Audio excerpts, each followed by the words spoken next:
My name is James W. Corson. I was born May the 16th, probably, in Cape May County, New Jersey. I lived outside of town in a rural area.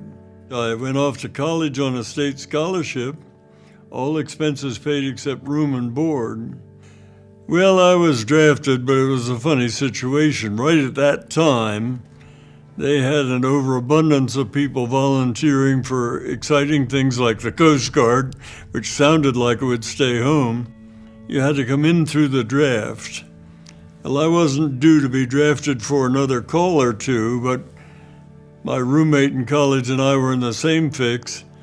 We went down to the draft board and said, "Call us now. We're presently out of school and unemployed." And so I went in February of 1943.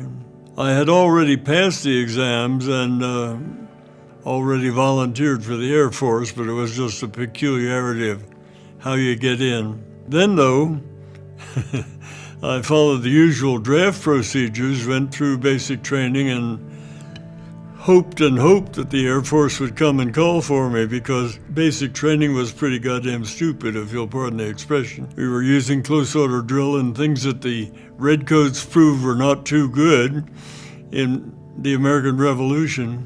From there I was shipped out to Jefferson Barracks, Missouri in St. Louis. And there the Air Force finally did catch up with me.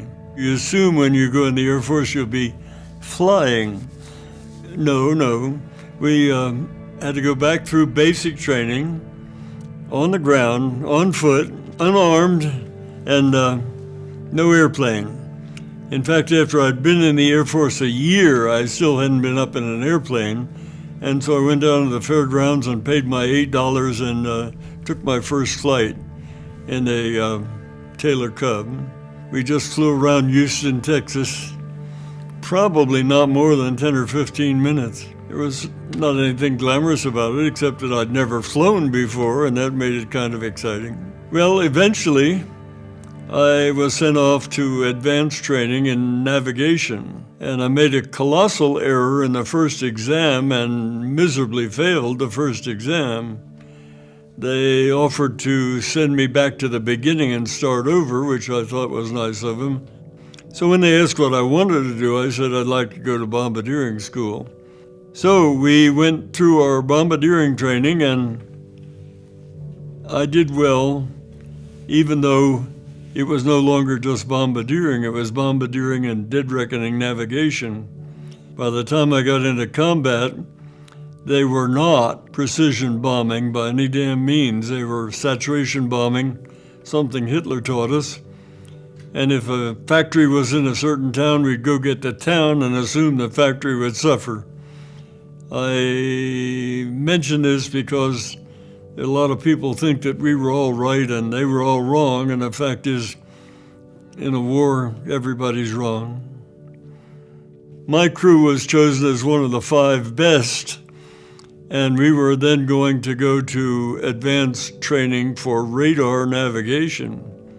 I went overseas with that group of B-24s, and it was on my mother's birthday, and we flew over with a brand new plane and landed at Goose Bay, Labrador, and then in Iceland, then in Valley Wales, Ireland, and then at our base where we were replacements for people who had just been shot down. I was shot down on my second mission. We were, as I mentioned, doing saturation bombing by that time, so we flew in large formations, and there was a navigator at the front and a bombardier at the front with a bomb sight. At the back, and I was as far back as you can get, no bomb sight, no navigator except me, who had up to now not been officially navigator at all. Flying in formation, you're making little corrections all the time, and the guy with no bomb sight has a desk with a chart and he's supposed to be keeping track of where we are at all times. Well, that'd be fine if you weren't flying 10 minutes this way and 10 minutes this way. And when you get into combat, you're doing that on purpose to avoid getting hit. But we got hit. It wasn't even a large hit. It didn't knock off any wings or any motors or anything like that, but it was a hit near a gas tank. And this gas tank was leaking. At least it burst into flame immediately, although we had self-sealing gas tanks. The plane caught fire, and the pilot, how old was he? He was 19 years old. The pilot was very reluctant to give the order to bail out. When your plane is on fire from one end to the other, it shouldn't be hard, but it is hard. You're sending these guys out to get shot by the Germans, and the co-pilot was a Jew. When I came down, when I landed with a parachute, the first guy out was carrying a much bigger stick than this, which he beat me over the head with. Well, in prison camp, I met at least 2 Jews who hadn't been mistreated at all. They were treated according to the Articles of the Geneva Convention, which was from World War I. And my good luck, because basically they were not supposed to torture us for information. In my case, it was pretty easy. You're only allowed to tell name, rank, and serial number. You've probably heard that somewhere. My interrogator had lived in the United States 7 years, graduated from Cornell University, if he was telling me the truth, and I think he was. And I quickly explained to him that I'd been overseas 3 weeks and didn't know a damn thing. There wasn't any point in keeping me or torturing me. And the only torture we had may not have been intentional, but I'm pretty sure it was. Every day at 5 o'clock, they had target practice out in the backyard, and we're inside with frosted windows. We can't see or figure out what the hell is going on. And it's not unreasonable to assume they're shooting the enemy pilots and navigators and bombardiers and people like that if they don't cooperate. When I told them I'd been overseas only 3 weeks, they went and got a file and brought it in and read it to me, somewhat to my amazement, telling when I graduated from high school, where I'd gone to military training, when I'd gone into the military, and in other words, they had all the information they really needed about me, and I was grateful for that because nobody ever laid a hand on me.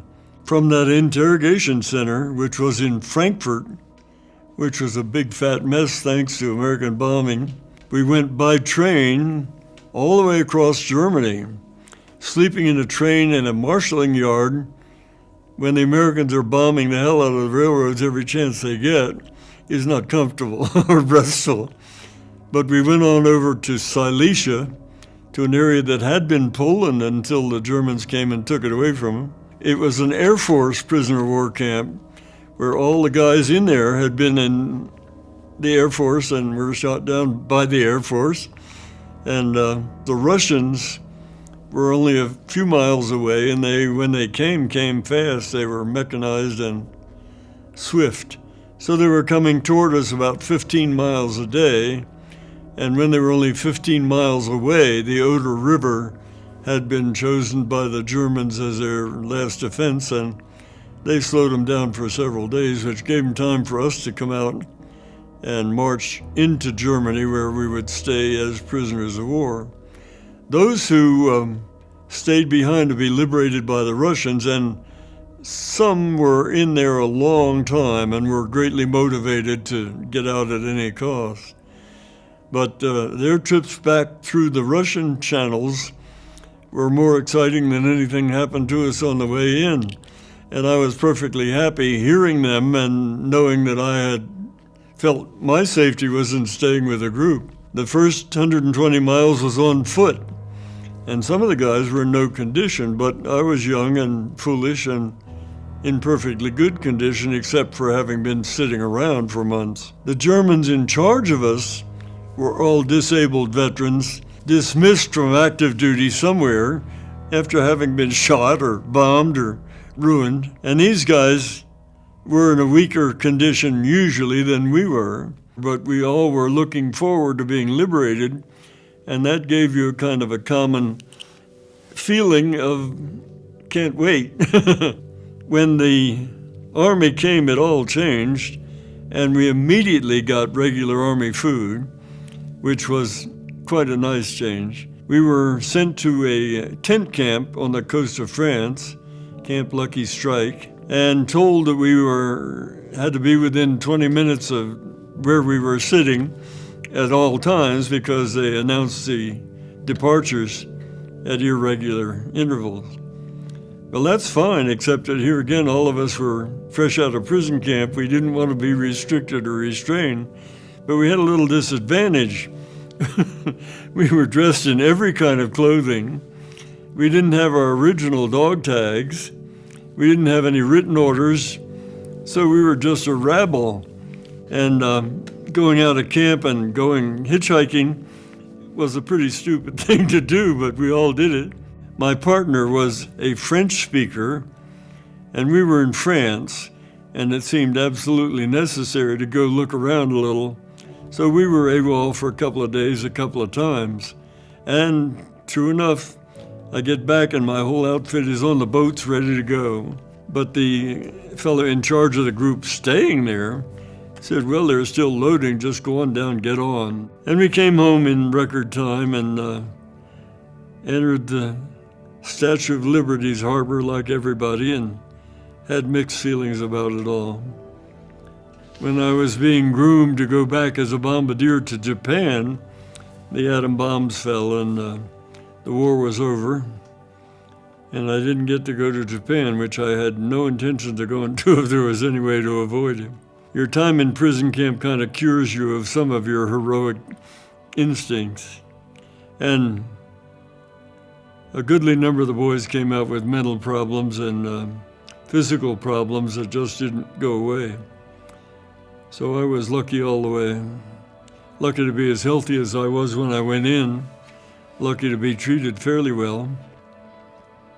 That's the whole story up to a point. Left out wife and family and things like that. But I got married before I came out to college. My wife thought the ocean was the most important thing in the world, and so getting her to move to Colorado after we retired was uphill. But all the kids had grown up out west, at least part of the time, and liked the west better than the east. So I guess we'll end our days here.